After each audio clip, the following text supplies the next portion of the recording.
All right, so welcome today's interactive online conversation.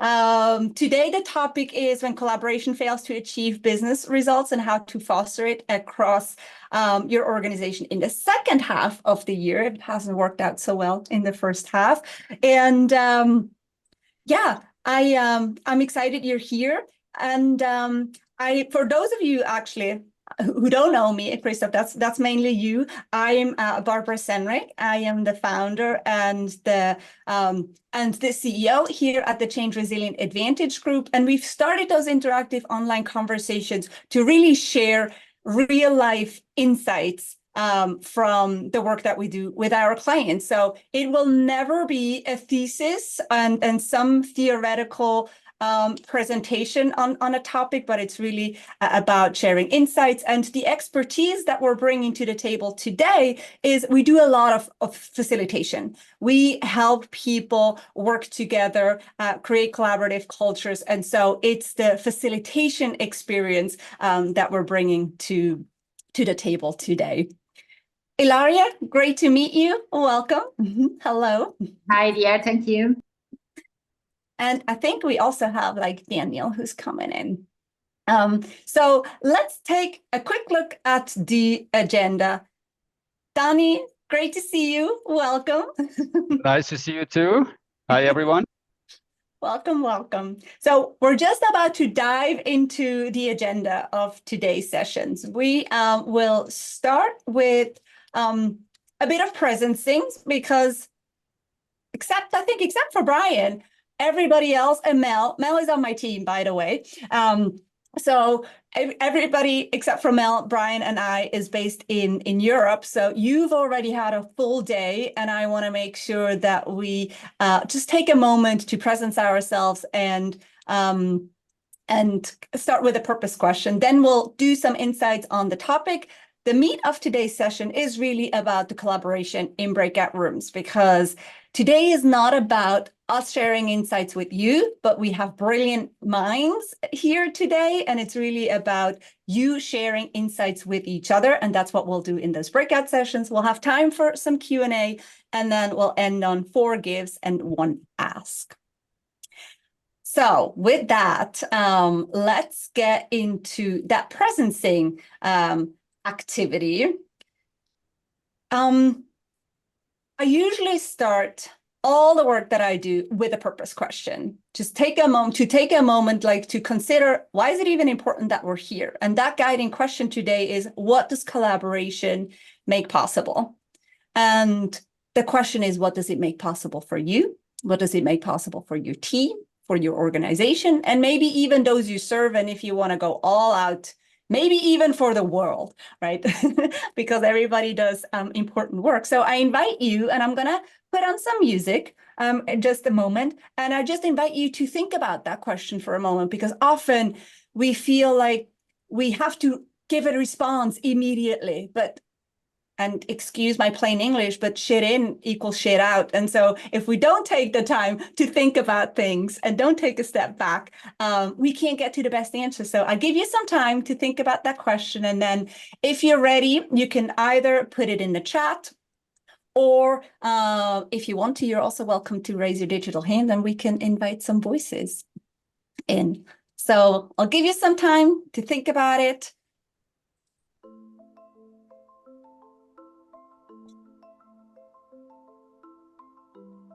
What does collaboration make possible?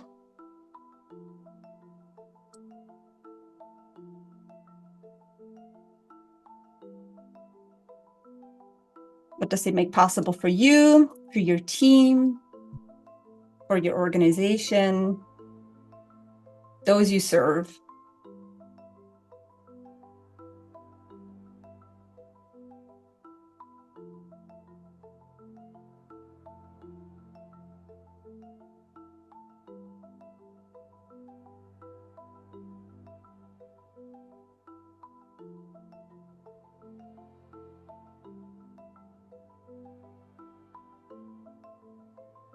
Hey, Chad, good to see you. We're answering the question, what does collaboration make possible? Does it make possible for you, your team, your organization, those you serve?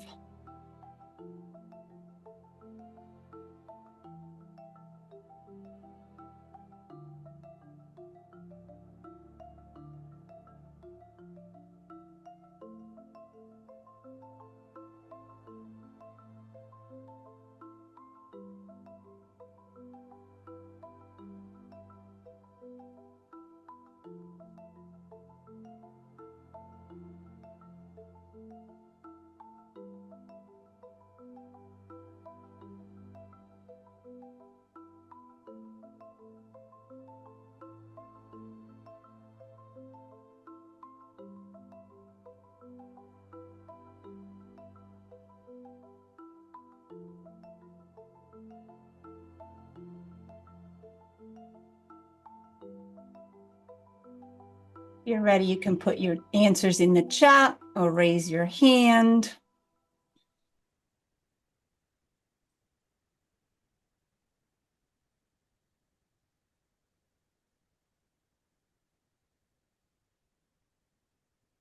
It's pretty much everything possible. There's very little we can do all on our own. Very true. Although sometimes I love to think that I can do it all by myself.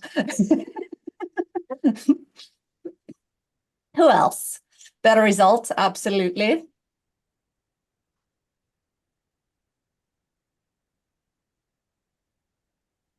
What else? What does collaboration make possible? Different perspectives and better dealing with complexity, absolutely, yes. On a personal level, it can enable me to achieve much bigger things than I could do alone. Yes, Lorraine. Great. What else? You're also more than welcome to unmute and say it out loud. More satisfaction and fun for employees. Yes. I think my mind went where Daniel's did, which is leveraging difference to achieve greater things. Like you can solve bigger problems through understanding difference, through leveraging that difference. Yeah. For me, the ability to take large tasks and break them down to get things done quicker. Yeah.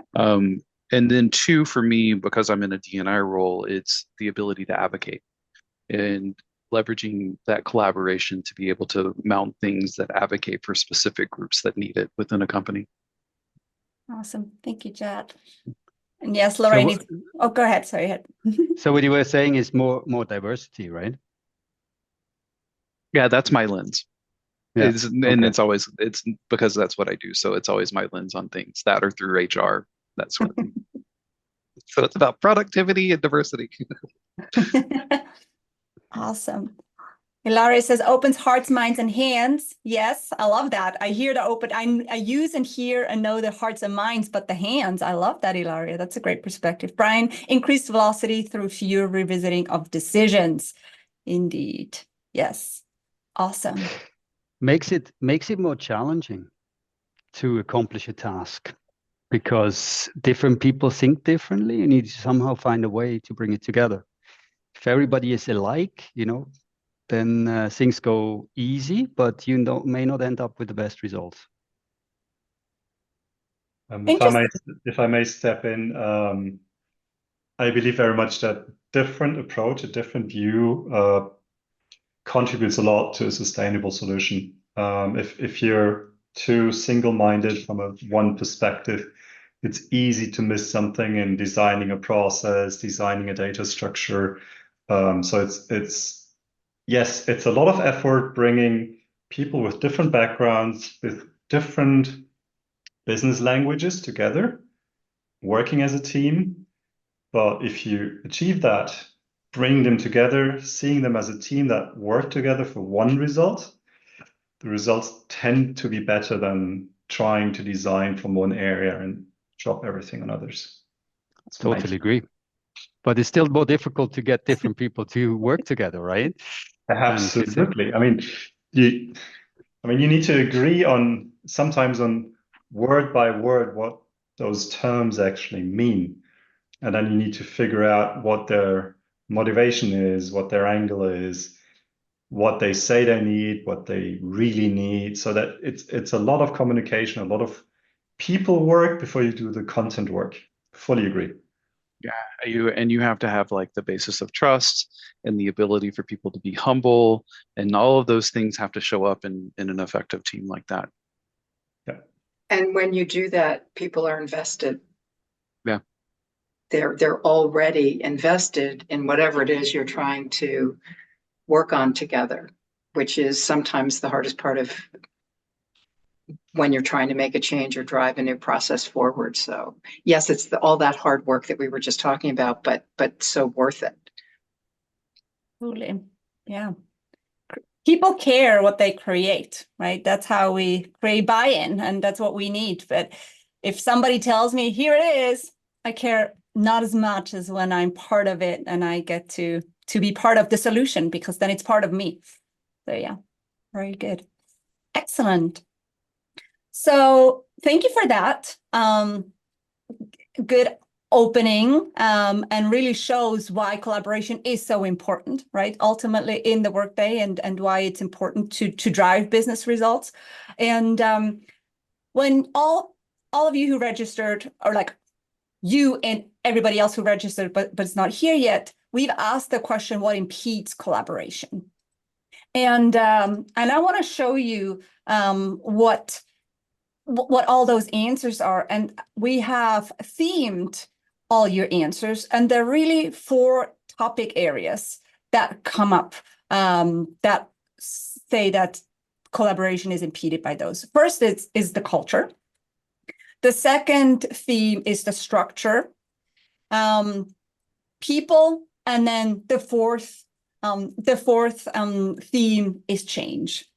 And what we mean by that specifically, or like what you mean by that specifically, is the following. Culture ranges from leadership not living collaboration, too many meetings, excessive email threads, in general, too much to do, and the lack of trust that Chad already mentioned. Hey, Lisa, good to see you. Welcome, welcome. We just went through an exercise about talking what collaboration makes possible, and we have come to the conclusion, while it is a lot more complicated to work together by bringing different people together, we can leverage each other's strength and people's different perspectives, leverage diversity, and ultimately come to a better outcome, because we are bringing people together and we create instant buy-in by making them part of the solution process versus just telling them what to do. So that's the 30-second version of the 5-minute conversation we've had. And now we're looking at all the factors that you guys have said impede collaboration, and I've themed them, and there are really 4 topic areas: culture, structure, people, and change. And I just went through like what's included in culture. Structure is really a big one, because it encompasses both the macro and the micro. On the one hand, it's like an overall lack of alignment around, or even common goals, right? The lack of common goals. Then also misaligned incentives, because typically when we look at PMPs, individuals are incentivized much more than the team is incentivized. So there is also a monetary factor to, I just want to look at that I do well versus the team does well. Remote and hybrid work, as well as like working in silos, right? Working within functions, within departments. Technology, or the lack of it, unclear approval process, and with that also goes generally like expectations. What does collaboration even mean, right? Somebody mentioned that there is there is potential for interpreting things differently and like not having a common definition. And when we might not even know what we talk about. Everybody talks about collaboration, but what does that mean? And what are the KPIs for it? What does success look like? We just assume everybody knows what we mean, but expectations might be in the way. On the people side, well, first of all, like you have people, and with people comes a lot of complexity all the time, right? There's ego that is in the way. There is putting personal objectives in front of organizational objectives, desire to avoid working with someone. When we're working with people, not really thinking through who should be part of the discussion, who should we bring into it, and then also thinking in silos, or like having that functional, the departmental mindset.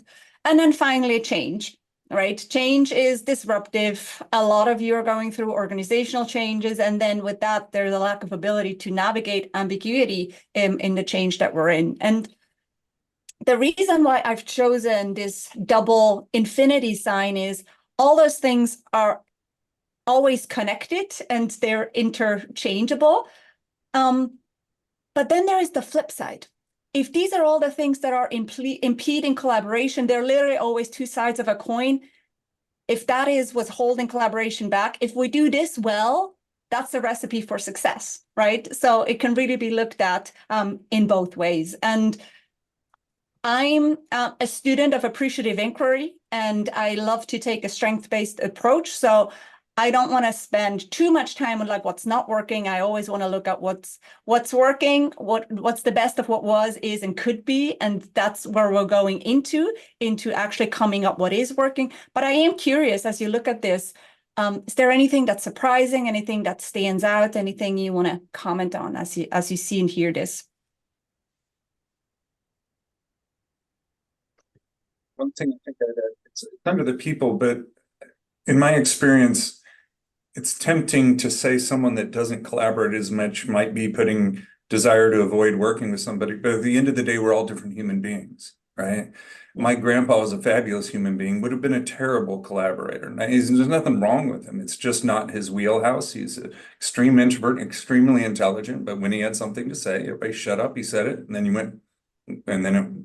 you went back to work, right? So I think that to me, that's one of the underestimated dimensions, is just the pure human being.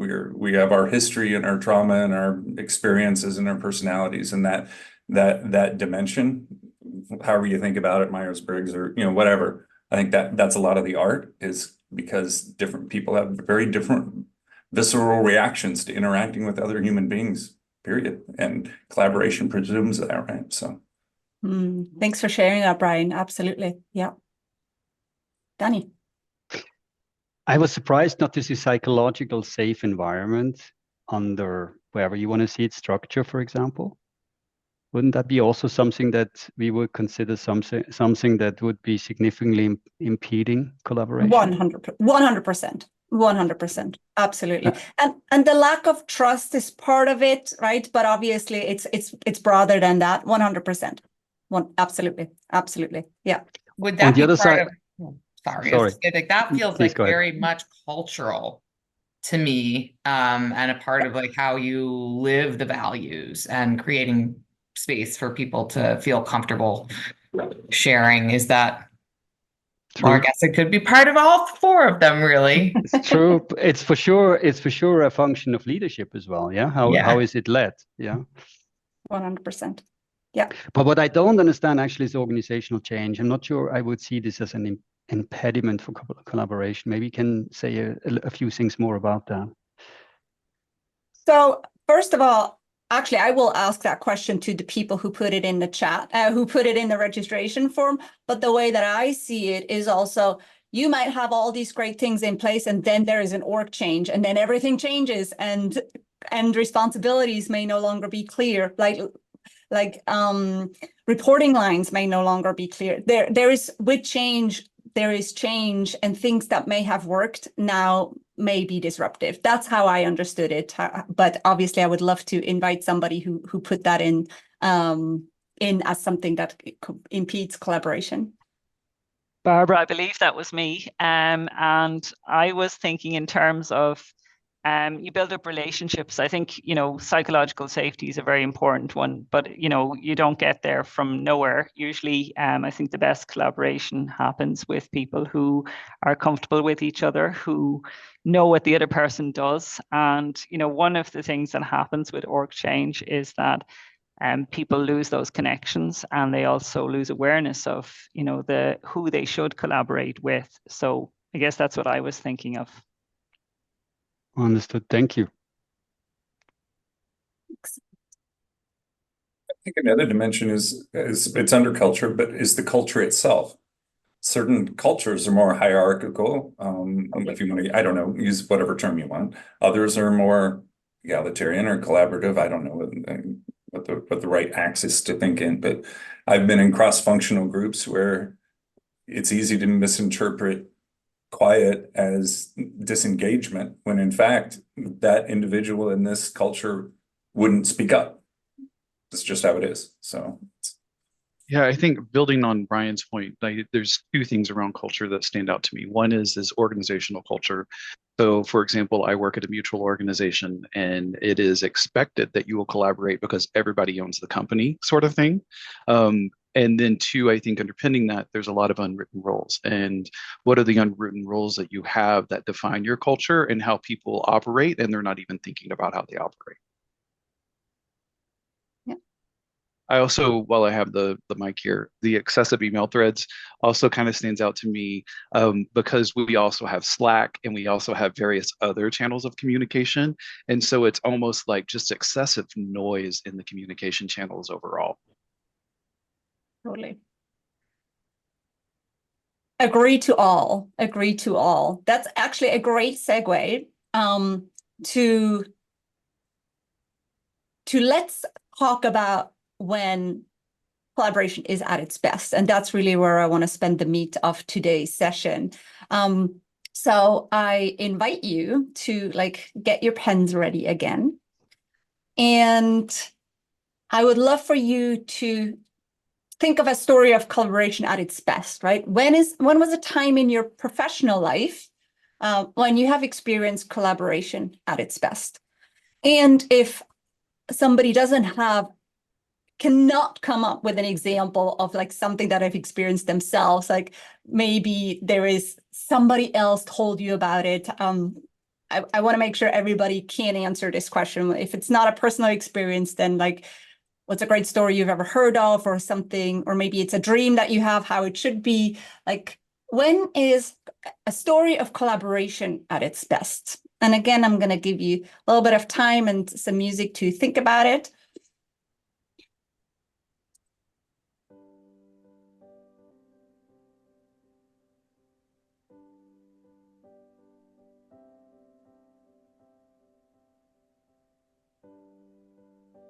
All right.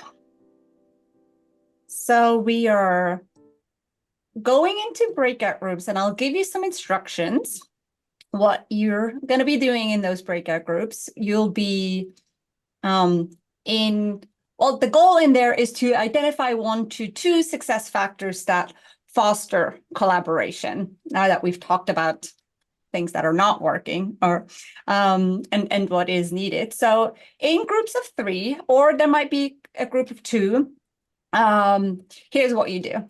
First of all, the first person, let's say the person with the longest hair starts, and they share their story. We want to share the essence of the story, right? This is not rehearsing your TED Talk of 11 minutes, because we're only spending 12 minutes in those breakout groups. So keep it short, but share the essence of your story of collaboration at its best. Person with the longest hair starts, then the second person goes, the third, and the third person goes, and then you'll collaborate together.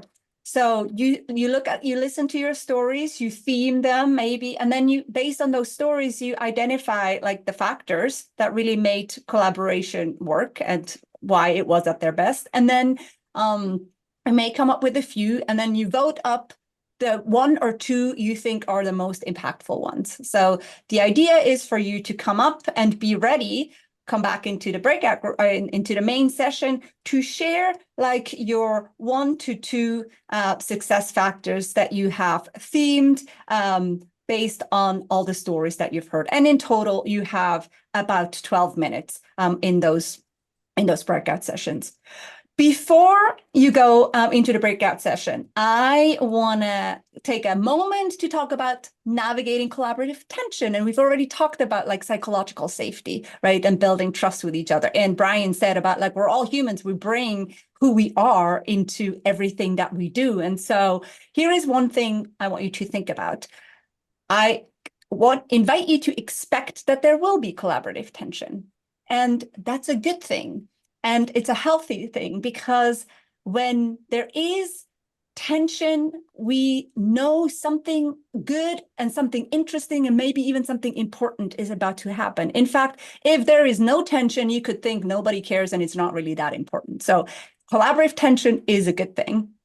And when that happens, the first level is we think it's the task at hand that creates the tension, right? Because we're here together to come up with those success factors of collaboration. But I invite you to think that there might be something beneath it. And it is really like the relationship that it might be at stake, right? And there is really a third level under that, which is a sense of self. So let's say I have a great idea that I love, of course, because it's my idea. And let's say Brian has another idea that collides with my idea. And so here we have two ideas at odds. And what happens, the tension might be, I might interpret Brian not liking my idea as him not liking me, right? Suddenly he doesn't like my idea. Oh, he doesn't like me. My sense of self feels attacked and doesn't feel so safe. And so what happens is, because I feel that way, I start like a downward spiral, like inside myself. And what happens is, and what we can remember to say, okay, if that happens, now what? We can remember that there is great research about high-performing teams, and high-performing teams that show more curiosity about other people's ideas versus trying to convince each other that our idea is the best one. Those teams consistently and measurably outperform other teams who want to convince each other. So we have that scale of I want to convince other people versus being curious, right? When I feel that tension, then my primary job becomes to defend myself and convince other people of my idea. Because it's like an example, last night, I had a conversation with my husband and it was about nothing important. And suddenly a few minutes into the conversation, I realized I'm not even sure if I still agree with my initial position, but now it became part of my identity. I couldn't go back on it, right? And I was like, I'm arguing about something that's not even important, and yet it was more important to me to be right and to maintain fight for my identity versus actually being curious and be like, maybe he has a point. Let's listen. Let's open up. So that's how we tip the scale, right? And create an upward spiral by being more curious and being more open to other people's idea versus trying to convince them. And the way that we stay curious is coming back to the question, what's the purpose of being here, right? Reminding ourselves the purpose of being and collaborating together is to come up with the most success or like the best success factors for collaboration. It's not about being right. And a second question to ask is that, what could happen if I actually open myself up and I'm more curious about the person or the people I'm working with, and I listen to their ideas, even if they might not align with mine? There might be a gift in there itself. So that's something to remember as we're going into those breakouts. Granted, it's not a highly controversial topic, but it's always good to practice it when it's easy so that we've already practiced it when it gets hard, so that we are more likely to apply it. So Mel, do we have breakouts ready? Awesome. So you'll have 12 minutes. Let me flash this slide up again. 12 minutes in your breakout. You share your idea. You share your story. The person with the longest hair goes first. Second, third person shares, and then you collaborate. You theme, and you, based on your stories, you identify your key success factors, and you come out and you'll share your top 1 to 2. Any questions, or are we good to go? Good to go. Yep. Oh, what are your 1 to 2 success factors? I will actually, let me share my screen. I will capture them, and I'll include those in the recap. Okay, where are you? There you go. Okay, Lorraine, your group, you guys go first. What were your 1 to 2?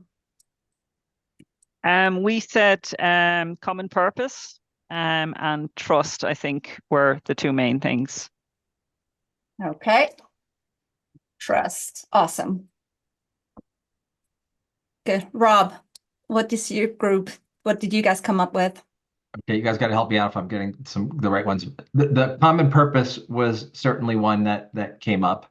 Another topic was about well, we talked about when you're starting something new and lack of, well, so actually I'll give you another one. Open-mindedness, basically that people were just open-minded to finding solutions for whatever reason there might be. Yeah. I don't know, does common purpose count? It does. Anything else? Any other one that we talked about that would make sense? We called common purpose. We referred to it as a tangible goal, but I think same thing. Yeah. We also talked about the positive feedback loop. I think that was Right. the third. Positive feedback loop was Yeah. also. Positive feedback loop. Okay, awesome.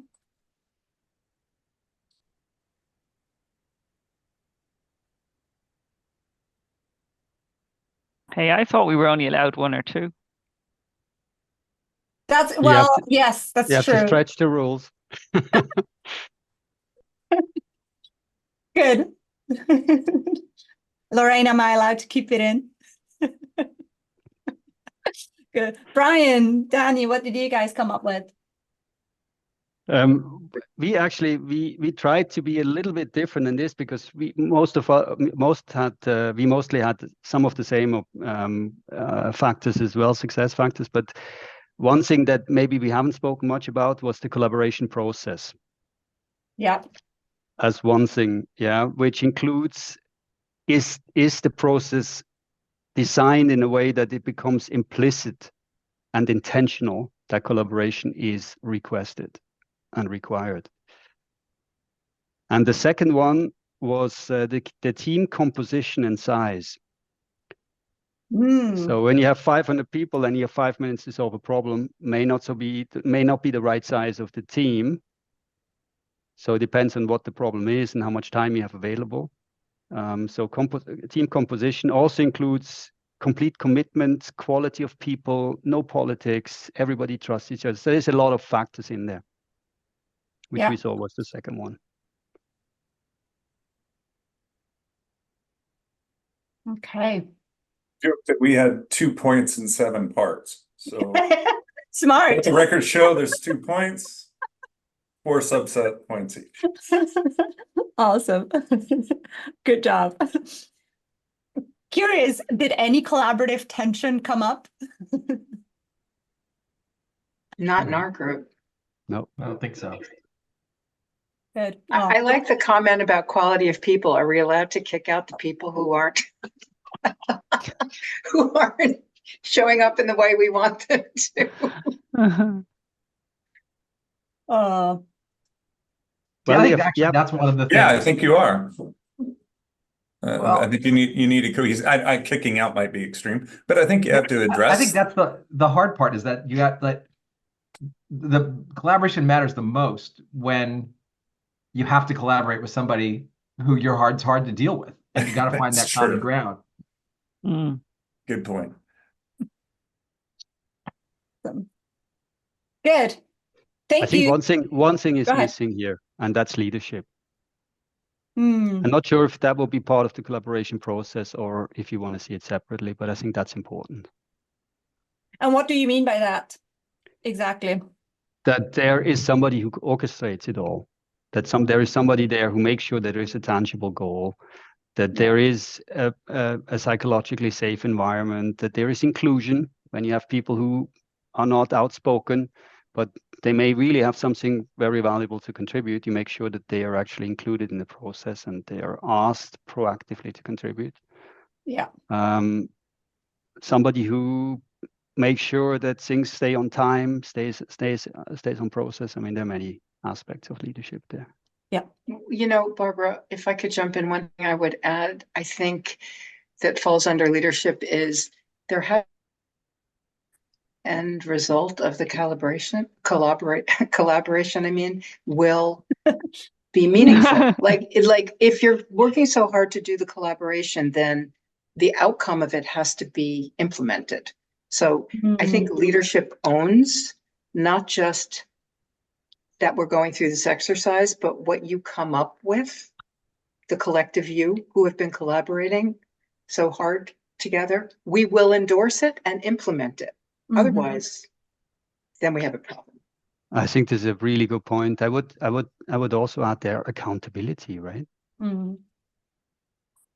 Yeah, I build on that by saying that also you've got leadership needs to set the expectation of collaboration as well, as opposed to, Right. I mean, leadership can come in and say, all right, whatever you guys decide now, I'm going to decide and overturn it. It's kind of related to what Linda said, it doesn't get implemented.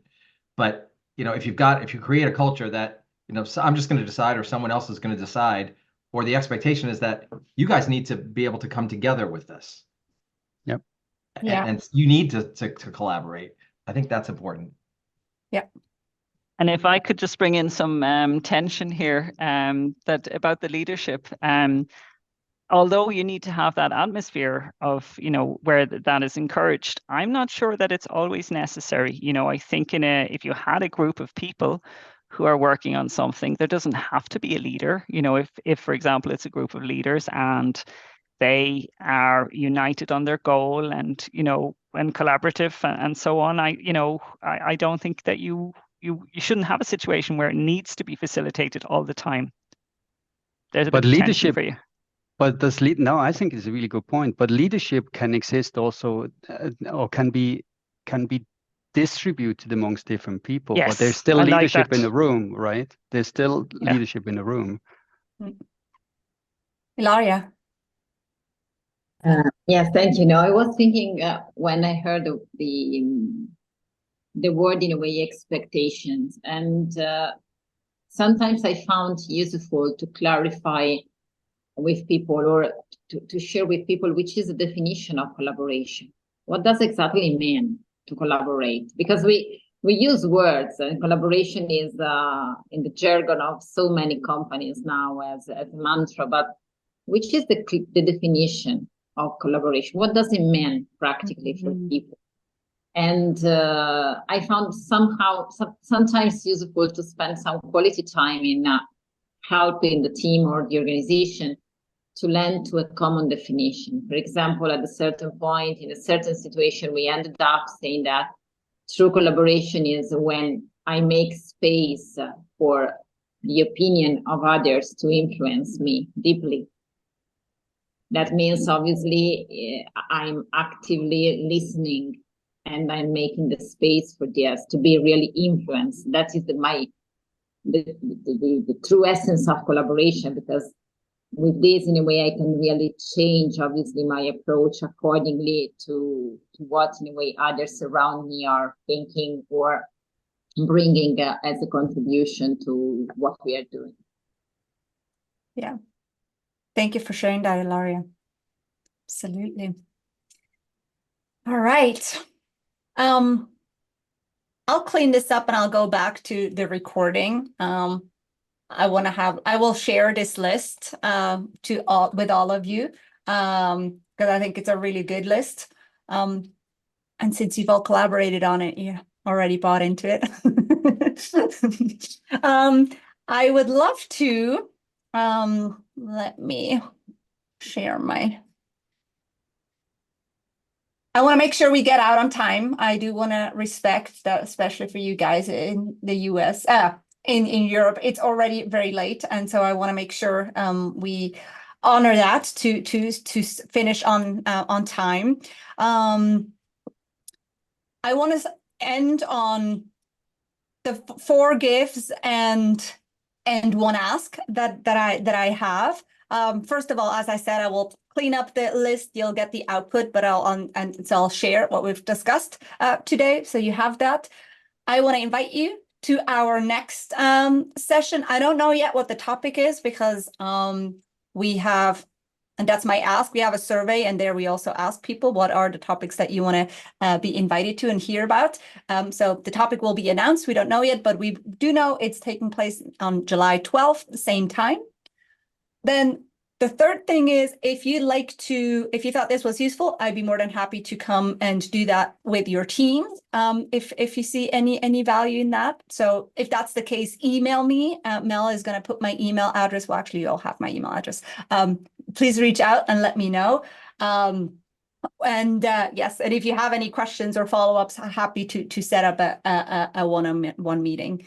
And then the last piece or the ask is I would love for you to answer a quick survey. It takes 2 minutes, and Mel's going to put it in the chat, and I would love for you to do it right here, because I know once we leave this space, out of sight, out of mind. But it is only 4 questions. It really shouldn't take too long. I'm going to play again some music, and I would love for you to answer that quick survey. That would be amazing, so that we can continue to improve and also come up with topics that you're interested in.